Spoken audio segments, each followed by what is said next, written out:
तो उत्तर प्रदेश के संभल में जहां एक तरफ मंदिर मिल रहे हैं तो वहीं दूसरी तरफ कूपों के मिलने का सिलसिला लगातार जारी है। रविवार को संभल के प्रसिद्ध श्री क्षेमनाथ तीर्थ मंदिर परिसर में 30 फीट ऊंची हनुमान मूर्ति के पास भी एक कुआं मिला है। इसमें पानी भी भरा हुआ था। इस कुएं पर पक्की फर्श करके पाट दिया गया था, लेकिन रविवार को महंत बाल योगी दीनानाथ और श्रद्धालुओं ने इस फर्श को तोड़कर कुएं के अंदर पानी भी देखा। यहां संभल का यह पहला कुआं है जिसमें पानी मिला है। तो आपको बता दें, ऊपर एक सीमेंट का स्लैब डाल दिया गया था, उसे तोड़ा गया और तोड़ने के बाद उसके अंदर कुआं मिला और उस कुएं में बाकायदा पानी भी भरा हुआ था। तस्वीरों में आप देख रहे हैं किस तरह से वहां पर एक सीमेंट का फर्श था पत्थर का, उसे तोड़ दिया गया और फिर उसके अंदर पानी से भरा हुआ कुआं नजर आया है। श्री क्षेमनाथ तीर्थ में पक्के फर्श को तोड़ा गया। आप देख रहे हैं जो बोर्ड तोड़ने की कार्रवाई की जा रही है, उसके बाद देखिए आप किस तरह से पानी इस कुएं के अंदर मिला है।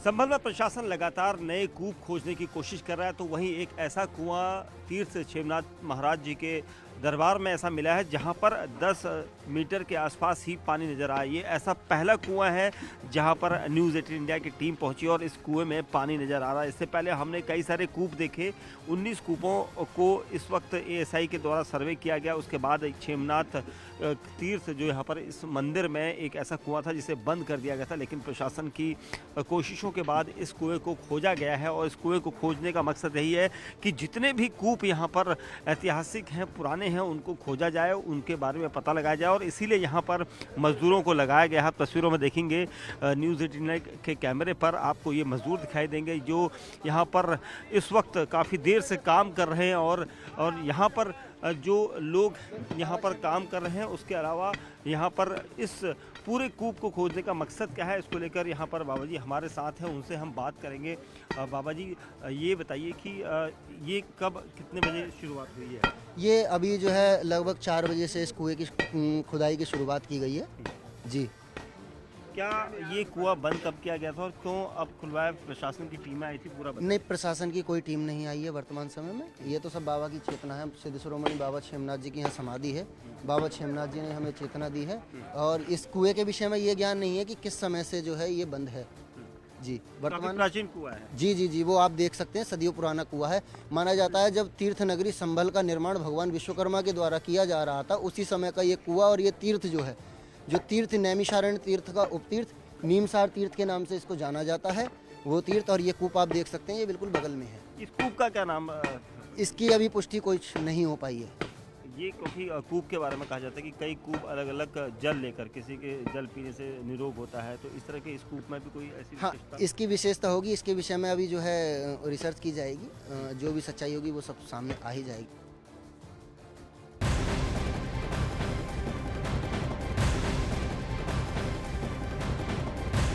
तो उत्तर प्रदेश के संभल की तस्वीरें हमने आपको दिखाई। संभल के अलावा चंदौसी में भी लगातार खुदाई चल रही है, रोज नए नए खुलासे भी हो रहे हैं। इस दौरान यहां एक प्राचीन इमारत और बावड़ी भी मिली है। बताया जा रहा है कि बावड़ी की खुदाई ही चल रही थी कि तभी एक लंबी सुरंग भी यहां पर मिली।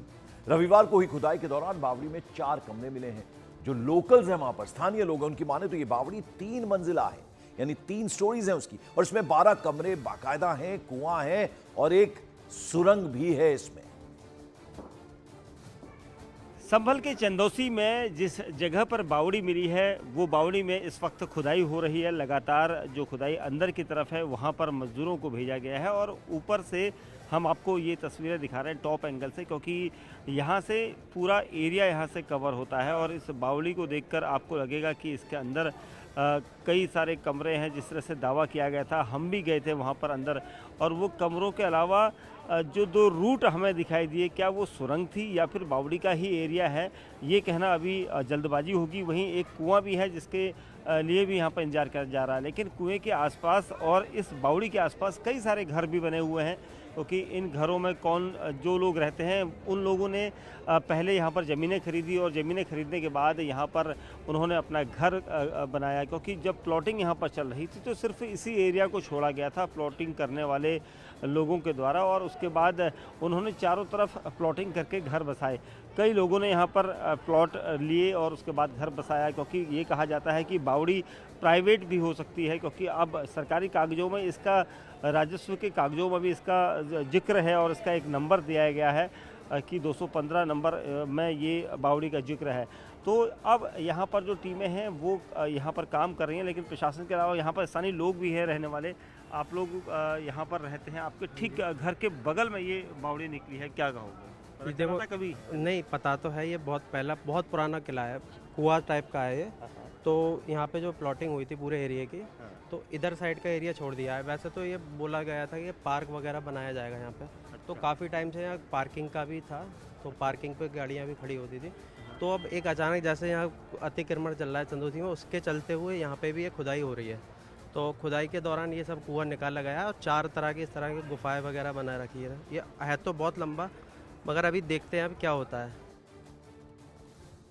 और उत्तर प्रदेश के संबल के चंदौसी में खुदाई के दौरान जो प्राचीन बावड़ी मिली है वो रानी सुरेंद्र बाला की बताई जा रही है, जो यहां रहा करती थी। न्यूज 18 इंडिया के संवाददाता दीपक बिष्ट ने रानी सुरेंद्र बाला की पोती हैं शिप्रा बाला, उनसे बात की। उन्होंने इस बावड़ी को लेकर कई सारी चौंकाने वाली बातें बताई हैं, जरा सुनिए। इस वक्त हमारे साथ सुरेंद्र बाला जी की पोती हमारे साथ है, उनसे मैं बात करता हूँ। क्या नाम आपका? मेरा नाम शिप्रा घेरा है। मैं रानी सुरेंद्र बाला की पोती हूँ, उनके बेटे लल्ला बाबू विष्णु कुमार जी की बेटी हूँ। ये आप अचानक यहाँ कैसे आई, क्योंकि इतने समय बाद? एक्चुअली मेरे फादर के कोई बेटा नहीं था, हम 5 बेटियाँ हैं।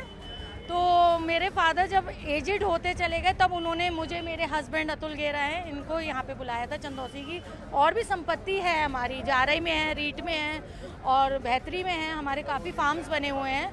ये भी एक बावड़ी हमारी प्रॉपर्टी थी, बट आपसी थोड़ा सा होता है ना कि अकेला आदमी नहीं मैनेज कर पाता, तो उन्होंने ये फार्म सेल कर दिया था यहाँ का। अच्छा, कौन से ईयर में आप लोगों ने सेल किया था? ये था सन 92 में, आई थिंक 90s to 92 में। अच्छा, 92 में आपने सेल कर दिया था? I think so. आज मैम आप यहाँ पर आई तो क्या बावड़ी के लिए सूचना प्रशासन की तरफ से दी गई थी या मीडिया में आप न्यूज़ चैनलों में खबरें देख रही थी? नहीं, मेरे पास अभी न्यूज़ है कि आपका वो कुआं निकल के आया है, तो मैंने इस एक्साइटमेंट में आई थी कि लेट्स सी, देखते हैं कि वो चीज़ ख़त्म कर दी गई थी, वो वापस से रीओपन हो रहा है। तो इसको मैं एक्साइटमेंट में देखने आई थी। मुझे आई जस्ट डोंट थिंक कि आप लोग सब रिपोर्टर्स यहाँ पे होंगे। आपने बचपन से इसे देखा होगा? जी, मैं यहाँ आती थी, पिकनिक मनाने भी आते थे हम लोग, यहाँ पे आके खाते थे। जो फ्रूट्स वगैरह होते थे, गन्ना की भी फसल होती थी, मक्के की फसल होती थी, तो हम यहाँ आते थे। और इस बीच समाजवादी पार्टी के मुखिया अखिलेश यादव ने संबल के मुद्दे पर तीखी टिप्पणी की है। अखिलेश यादव ने कहा कि फिरोजाबाद में भी अगर खुदाई की जाए तो कुछ ना कुछ जरूर मिल जाएगा। बीजेपी नेताओं के घर में भी खुदाई करवाई जाए तो उनके यहां भी कुछ ना कुछ जरूर मिल जाएगा। ये तीखी प्रतिक्रिया दी है अखिलेश यादव। मैंने कई मौकों पर इस बात को खुदाई से रास्ता नहीं निकलेगा। ये खोदने वाले लोग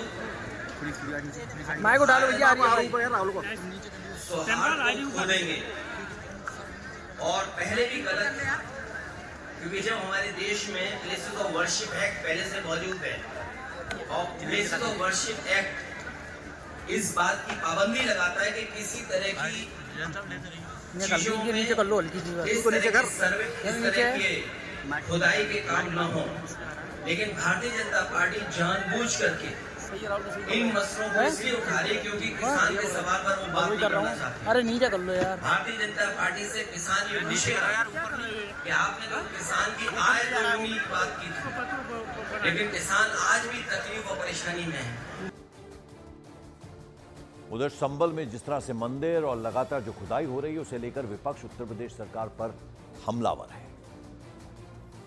पूरा देश की खुदाई कर ही लिया जाए, खुदाई करेंगे तो सब कुछ ना कुछ मिलेगा। 60-70 हज़ार वर्ष का मानव का इतिहास, और खुदाई करेंगे तो मंदिरों की अगर नींव पर खुदाई करेंगे और जगह तो बुद्ध के अवशेष ही मिलेंगे।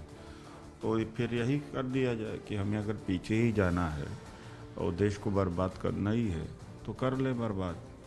तो चूँकि उनकी हुकूमत है तो ऐसा कर रहे हैं, लेकिन ये कर न देश के लिए कर रहे हैं न समाज के लिए कर रहे हैं, खुद के पार्टी के लिए कर रहे हैं, चंद लोगों को सत्ता के लिए कर रहे हैं, और इसके अलावा कोई मकसद नहीं है। देखिए, ये सरकार हर मोर्चे पर फेल है।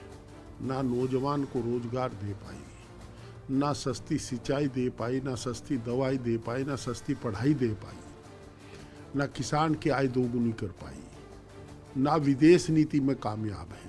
हर जगह फेल है। ध्यान बदलने के लिए तरह तरह की बात की जाती है। अगर कोई बस्ती में माइनॉरिटी के लोग ज़्यादा हैं, वहाँ हिंदू नहीं रहता, मंदिर वहाँ है और मंदिर महफूज है, मंदिर सुरक्षित है, तो इसमें किसी का क्या कसूर है?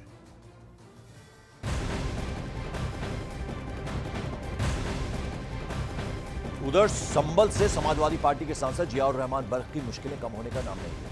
बिजली चोरी के आरोप में सांसद जियाउर रहमान बल्ख पर एडमिनिस्ट्रेशन ने कार्रवाई तेज कर दी है। इसी के तहत आज सांसद जियाउर रहमान बल्ख और पूर्व सांसद शफीकुर रहमान बल्ख के बिजली मीटरों की जांच लैब में हो सकती है। बिजली विभाग ने जियाउर रहमान बल्ख को नोटिस जारी कर बिजली मीटरों की जांच के दौरान मौजूद रहने के लिए भी कहा है, यानी जब वो चेकिंग के लिए आए तो उस दौरान जियाउर रहमान बल्ख भी मौजूद रहे, ये कहा गया है।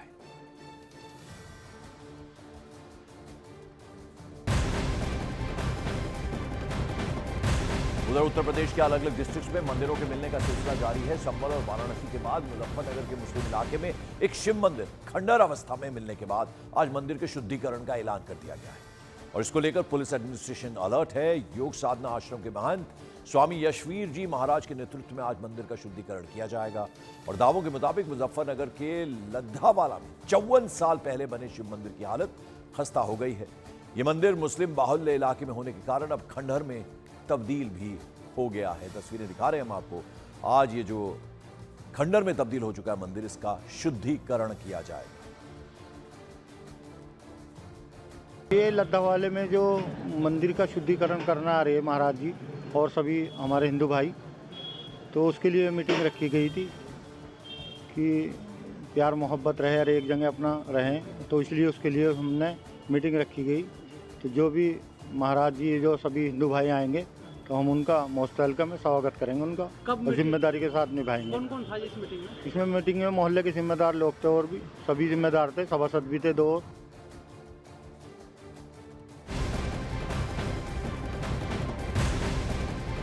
इस बीच उत्तर प्रदेश के गाजियाबाद के मोदी नगर में एक मजार में शिवलिंग होने का दावा किया गया है।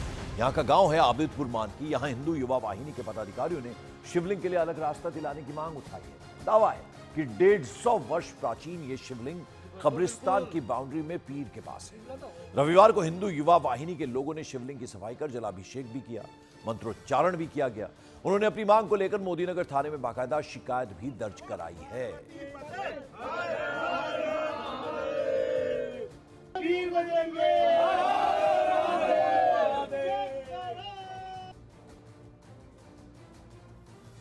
हमने अपनी टीम के साथ में वहां जाकर आज देखा, यही स्थिति थी और जो हमारे शिवलिंग की स्थिति वहां पर थी, तो हमें बहुत दुख हुआ इस चीज को देखकर कि चारों तरफ बाउंड्री है, बाउंड्री के अंदर जो है पीरी के अंदर शिवलिंग है, जिसकी जानकारी हमने मोदीनगर थाने को दी और एसडीएम मोदीनगर को दी और हमें यही उम्मीद है कि उस शिवलिंग को वहां से जो है बिल्कुल साफ सुथरा करके वहां पे मंदिर का निर्माण कराया जाए। इसकी हमने जो है मांग की है मोदीनगर थाने से।